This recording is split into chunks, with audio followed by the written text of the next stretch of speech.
Bonjour chers amis internautes, bienvenue sur la plateforme Wendoki. Si vous êtes sur notre plateforme pour la première fois, nous vous demandons humblement de cliquer sur le bouton s'abonner et de ne pas oublier d'activer la cloche de notification. Bienvenue dans ce nouveau numéro. Aujourd'hui, nous recevons un jeune pour vous. Il est jeune mais très talentueux. Il a beaucoup de connaissances dans le domaine de la spiritualité. Il répond au nom de Maître Raphaël. Bonjour Maître Raphaël. Bonjour Monsieur Baudouin.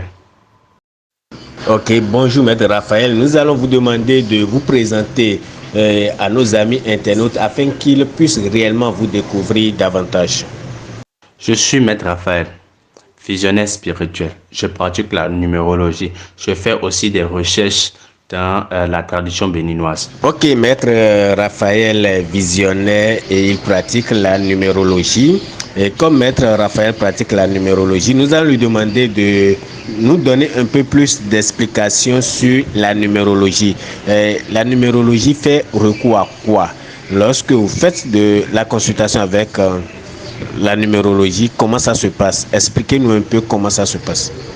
Merci Monsieur Baudouin. La numérologie est une science divinatoire qui consiste à connaître l'être humain. Avec les numéros de 1 jusqu'à 9, nous, on utilise ces numéros pour pouvoir voir, connaître la personne, dire à la personne ce qu'il est et ce qu'il peut faire dans la vie spirituelle, dans la vie physique. Avec les numéros, nous parvenons à détecter les problèmes qui entourent nos clients et ce qui les bloque, tout ce qui est en train de les déranger pour leur propre évolution. C'est un peu ça. Ok, Maître Raphaël, permettez-nous alors de vous poser une question en rétro. Tout à l'heure, vous avez dit que vous faites la consultation lors de votre présentation et nous n'avons pas eu l'occasion de vous demander, vous venez de quel pays, quel est votre pays d'origine, votre pays de résidence et votre localité de résidence. Veuillez nous donner cette précision afin que nous puissions avancer dans notre entretien. Merci beaucoup, Monsieur Baudouin. Je suis d'origine Yoruba, mais je réside ici au Bénin. Voilà. Précisément à Parakou. Je suis à Parakou. J'ai aussi un cabinet à Kpaou. Voilà. À Cotonou. Kpaou, je suis là. Je suis aussi encore à Parakou. Merci. Donc, chers amis internautes, comme vous le constatez, Maître Raphaël vient tout droit du Bénin, plus précisément dans le département du Borgou à Parakou. Maintenant, Maître Raphaël, nous allons continuer dans notre entretien et nous allons vous demander, lorsque vous faites la consultation pour vos clients, lorsque vous faites la consultation, vous pouvez nous dire un peu les problèmes qui sont fréquents chez vos clients? Tiens, merci beaucoup, Monsieur Baudouin. Là, pour les clients, nous, ici au Bénin, précisément au Bénin, nous rencontrons plusieurs cas qui sont de la sorcellerie, ceux que la sorcellerie dérange, ceux qui sont vraiment bloqués. Nous constatons aussi certaines maladies comme les infections et des maladies aussi mystiques. Comme je vous l'avais dit au premier abord, la sorcellerie qui est en voûte de toutes sortes de maladies ou qui les bloque spirituellement. C'est ce cas que nous rencontrons beaucoup ici au Bénin. La malchance pour certaines personnes aussi. Il y a certaines personnes aussi qui ont la malchance que la sorcellerie les a pris leur chance. Et c'est difficile pour eux pour pouvoir évoluer dans la vie active. Et ce que nous constatons encore plus, on constate qu'il y a pratiquement certaines personnes qui ont fait négligence de leur divinité et ces divinités-là sur ou sur leur propre enfant qui les fait des blocages. Et parfois, tu vas consulter pour certaines personnes, tu verras qu'ils ont des blocages qui concernent des divinités de chez eux ou d'autres qui ont avorté. Et ça aussi les dérange beaucoup. Ok, Maître Raphaël, nous notons que vos clients ont essentiellement des problèmes liés à la sorcellerie, au phénomène de malchance, aux avortements et autres. Maintenant, lorsque vous mettez l'accent sur le Bénin, Est-ce à dire que vous n'avez pas de clients hors du territoire béninois? Bon, Monsieur Baudouin, nous avons aussi des clients à l'extérieur avec qui on fait la consultation, mais on n'enregistre pas trop de cas de sorcellerie, mais on enregistre beaucoup de cas d'envoûtement chez eux, beaucoup de cas d'envoûtement. Ici au Bénin, on rencontre plus de cas d'avortement qui ont des liaisons avec les esprits de leurs origines. Par exemple, ceux qui font ceux qui font certains avortements, vous allez entendre parler de Torosu ou de Roho, vous voyez, donc un peu de ce genre de trucs. Mais à l'extérieur, on n'enregistre pas trop ces cas, on enregistre des cas d'envoûtement, des cas de retour d'affection, de malchance aussi. On rencontre aussi ces cas. Mais surtout le Bénin, c'est la sorcellerie qui est à la base. Merci. Maître Raphaël, ça voudrait dire que vos frères béninois ou bien vos soeurs béninoises sont forts en matière d'avortement. C'est ce que vous voulez dire, hein? Ce n'est pas moi qui le dis, c'est vous-même qui le dites. Et la sorcellerie sévit aussi chez vous. Maintenant, lorsque vous vous retrouvez en face de ces situations, quelles sont les solutions que vous proposez à vos clients le plus souvent? Bien, monsieur Baudouin. Au fait, ce n'est pas ça. Au fait, nous rencontrons le cas d'avortement ici parce que, vous voyez, ici au Bénin, nous avons nos parents, nos aïeux qui ont des divinités qui nous protègent, qui ont protégé nos grands-parents, qui ont protégé nos parents et qui sont en train de nous protéger et qui vont aussi protéger nos progénitures. Donc, certains de nos sœurs ou de nos grandes sœurs ont souvent l'habitude, ou pas méga, perdent leur grossesse. Et si c'est le cas-là, l'esprit ou la divinité qui incarne cet enfant va commencer par révolter. Parce que pour lui, c'est qu'ils ont avorté, il ne sait pas si c'est enlevé ou pas. Et si les personnes sont bien conscientes d'eux-mêmes qu'ils ont avorté, ça, c'est toujours dans le même cas. On enregistre le cas de problème d'avortement.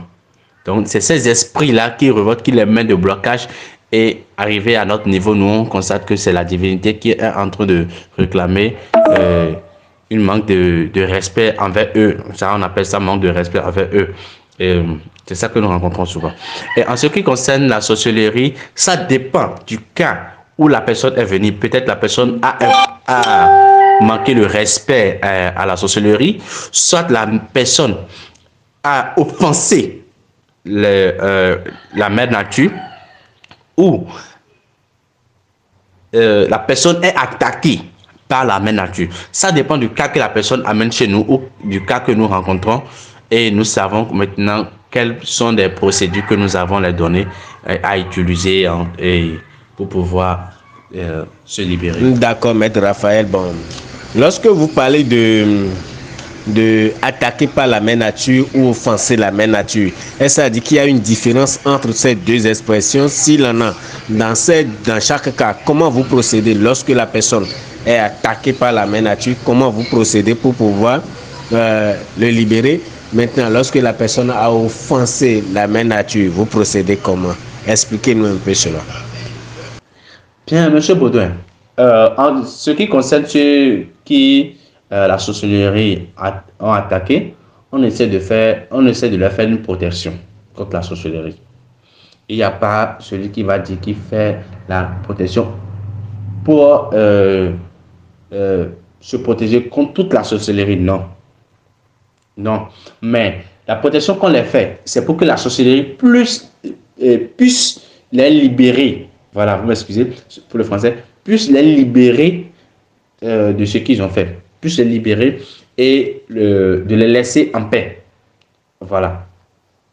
En ce qui concerne ceux qui ont offensé la mère nature, on essaie de leur faire d'abord un ébé. Ébé en Yoruba, c'est un rituel qu'on les fait pour qui vont manger, pour pouvoir demander pardon à la mère nature, ou un produit qu'ils vont utiliser et demander aussi pardon à la mère nature. Demander pardon à la mère nature. Voilà. Et ensuite, pour pouvoir finir, on va faire en retour un IPC. Un IPC. Voilà. Maintenant, l'IPC, si on le fait l'IPC, c'est pour demander définitivement le pardon et que la mère nature puisse les faire maintenant de nouveau d'ouverture dans les activités. C'est un peu ça. Et l'IPC aussi, ça se fait aussi pour celui que la sorcellerie a attaqué. On fait aussi l'IPC pour que la sorcellerie puisse être délivrée. Et encore l'IPC pour que la sorcellerie puisse leur encore faire d'ouverture. Voilà. Ok, Maître Raphaël, dites-nous, lorsque vous faites ces rituels de demande de pardon, est-ce que le problème de la personne est résolu, la personne trouve satisfaction de manière définitive, ou bien après la demande de pardon, vous accompagnez cela d'autres rituels ou d'autres produits? Monsieur Baudouin, si on leur demande pardon, c'est comme si un enfant qui a offensé ses parents et qui a demandé pardon. Si la personne a demandé pardon, ils vont accepter. Mais quand l'enfant aussi fait bien ses travaux de maison, ou si c'est un élève, il travaille bien déjà à l'école, vous allez voir qu'ils vont encore plus le chérir. Donc, c'est quoi? Dès que tu demandes pardon, nous, en retour maintenant, on les fait encore un IPC.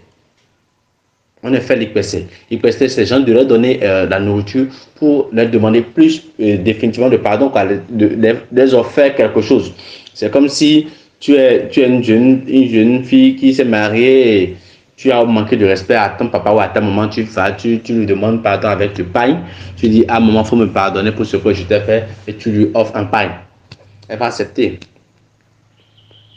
Elle va accepter. Donc, c'est de la même manière, quand tu fais l'équation, ils vont accepter ton pardon. Et après ça, on va commencer par te faire encore des rituels de Eyonou. Eyonou et Imoulé. Imoulé, c'est un produit qu'on va te faire prendre ou un savon qu'on va te faire, que tu vas te laver avec pour pouvoir être en harmonie maintenant avec eux. Si tu es en harmonie avec eux, il n'y aura plus de problème de tu m'as offensé, il y a eu des problèmes, je vais t'attaquer, tout ça là, pas la chose, non. Mais tu seras en harmonie avec eux. Et après, tout maintenant, on va te faire utiliser un produit Eyonou. Eyonou, c'est pour que ces moments-là puissent t'aimer, la main qui puisse t'aimer. Et au lieu de te bloquer, ils vont te faire maintenant des ouvertures. Voilà, ils vont te faire des ouvertures spirituelles. Ils vont te faire des ouvertures et tu vas commencer par trouver des entrées. Voilà. D'accord, Maître Raphaël. Maintenant, nous allons évoluer un peu de l'autre côté, du côté de l'avortement. Comme vous l'avez souligné, ce sont les deux problèmes que vos clients rencontrent le plus. Et nous allons vous demander quelles sont les solutions que vous apportez alors à vos clients lorsqu'il s'agit d'avortement qui est lié aux divinités du Bénin, lorsque l'avortement crée des problèmes ou des conséquences spirituelles. Comment vous procédez? Bien, Monsieur Baudouin, en ce qui concerne l'avortement, dès qu'on constate ces cas et ils viennent chez nous, en tout premier lieu, on les fait d'abord un bain spirituel. Ce bain-là va les aider à faire le coupure du sang entre la mère et l'enfant, le père et l'enfant. Donc, ils se sont libérés maintenant ensuite de cette divinité. Et en retour, maintenant, on les fait aussi des prières spirituelles, des rituels spirituels qui vont les aider à s'en débarrasser. Voilà, s'en débarrasser de cet esprit-là qui les dérange beaucoup, de ces esprits-là qui les dérangent beaucoup. Voilà. Maître Raphaël, nous allons évoluer dans notre entretien et nous allons vous demander, est-ce que, à part les situations d'avortement, de sorcellerie, Maître Raphaël intervient aussi dans d'autres pans de la spiritualité? Bien, merci beaucoup, M. Baudouin. M. Baudouin, Maître Raphaël aussi travaille dans le domaine de la chance, en ce qui concerne la chance, celui qui a vraiment perdu sa chance et qui veut qu'il retrouve aussi sa chance pour commencer par évoluer dans les activités. Nous travaillons aussi dans le domaine du minding d'argent. On fait certains rituels comme les Osholè, Sedjer, Ashina, Asheribo, tout ça là, les Osho aussi pour pouvoir aider les clients, pour les entrées. Voilà, les entrées d'argent. Donc, s'ils utilisent nos produits au Cholet ou à Chiribo, ils auront la facilité de trouver de l'argent. C'est que s'ils travaillent un peu, ils vont trouver beaucoup. C'est ça. La personne doit d'abord avoir un travail en main. Voilà. Donc, avant qu'ils commencent par utiliser les produits au Cholet, on les fait d'abord la chance afin qu'ils puissent trouver le travail. Et c'est à l'aide maintenant du travail là qu'on va aussi les aider à commencer par aussi avoir la facilité d'entrée d'argent. Voilà. Nous travaillons aussi sur certaines maladies, les infections, la faiblesse sexuelle, l'éjaculation précoce. On travaille aussi pour ceux qui souffrent de l'hémorroïde, diabète. Nous travaillons aussi pour ceux qui souffrent de l'hépatite. Voilà. L'hépatite, on travaille aussi pour ceux-là. On fait aussi des produits pour ceux qui souffrent de plusieurs maladies. Maître Raphaël travaille aussi dans le domaine de ce qui concerne la justice pour pouvoir calmer les affaires de justice. Vous qui avez surtout des problèmes de la justice, on calme aussi ces affaires. Vous qui voulez avoir aussi de la promotion dans votre service, on travaille aussi dans ce domaine pour certains clients. Voilà. Ok, Maître Raphaël, nous notons que vous êtes aussi dans les produits, les rituels de chance. Nous allons revenir très prochainement dans une autre émission pour décortiquer ce que c'est que la chance et les produits, les solutions que vous proposez pour la chance, pour attirer la chance, pour avoir beaucoup d'argent, pour avoir beaucoup de recettes. Mais en attendant cette prochaine fois où nous allons aborder le thème même, nous allons vous demander de nous parler de votre produit Tokemi. Et je pense que j'ai eu vent de votre produit Tokemi. Parlez-nous un peu de votre produit Tokemi afin de donner le goût à nos amis internautes pour ce qui concerne le thème sur la chance pour la prochaine fois. D'accord, merci M. Baudouin. Le savon Tokemi, c'est un savon que j'aime beaucoup. Je l'ai fait à la portée de mes clients parce que tellement plusieurs clients ont apprécié ce savon. Et le savon Tokemi, c'est pour ceux qui ont des activités, ceux qui sont des vendeurs, des revendeuses, des commerçants, des grands commerçants, des hommes d'affaires, des businessmen, voilà, et qui ont constaté que leur marché, leurs activités ne vont plus bien. Voilà. S'ils achètent le savon Tokemi, c'est vendu à la boutique Surya Mimisi Shop, c'est à 10 000 francs. Dès que vous allez acheter ce savon Tokemi, vous allez commencer par vous laver avec ce savon. Ce savon va vous attirer plus la clientèle et plus les bonnes vibrations positives. On parle de la chance, mais ça, c'est au-delà de la chance. Parce que Tokemi, ça veut dire que tout le monde n'est qu'à m'apprécier. Tout le monde n'est qu'à m'apprécier. Et pour les revendeurs ou les commerçants ou les commerçantes, tout le monde, tout ce qui vend, leurs clients vont commencer par les apprécier, va les aimer. Et quand vous voyez que quelqu'un vous aime, il est obligé de venir acheter chez vous. C'est s'ils ne vous aiment pas, qu'ils ne vont pas venir chez vous. Mais si vous aimez, ils sont obligés de venir acheter chez vous. Donc, le savon Tokemi, c'est son rôle. Si vous utilisez, les gens vont beaucoup vous aimer. Et ça va vous attirer plus de la clientèle. Vous allez beaucoup vendre. Vous allez voir que vos affaires iront beaucoup de l'avant. C'est un peu ça. C'est un savon qui est très puissant. Et plusieurs personnes qui ont utilisé savent de quoi je parle. Merci. Chers amis internautes, je pense que nous avons réellement fait le tour d'horizon avec Maître Raphaël, qui il est, les sujets qu'il aborde, ses spécialités, nous l'avons abordé un peu. Et nous vous promettons de revenir ici avec lui pour aborder la chance, ce que c'est que la chance, les comportements qu'il faut adopter pour avoir la chance avec soi de manière permanente. Nous allons aborder tout cela avec lui et aborder aussi les solutions qu'il propose pour votre évolution dans vos activités avec lui. Et nous allons demander à Maître Raphaël alors de placer un mot de fin pour cet entretien. Merci, M. Baudouin. Chers amis, chers internautes, tous ceux qui sont en train de me suivre à l'heure là, bien vrai, Maître Raphaël, c'est un très jeune. Ne regardez pas mon apparence, mais regardez ce qui règne en moi. Je vous invite massivement à venir consulter Maître Raphaël et trouver des solutions à vos problèmes. Merci beaucoup. Ainsi prend fin notre entretien. Merci Maître Raphaël d'avoir été des nôtres. Merci chers amis internautes et à la prochaine.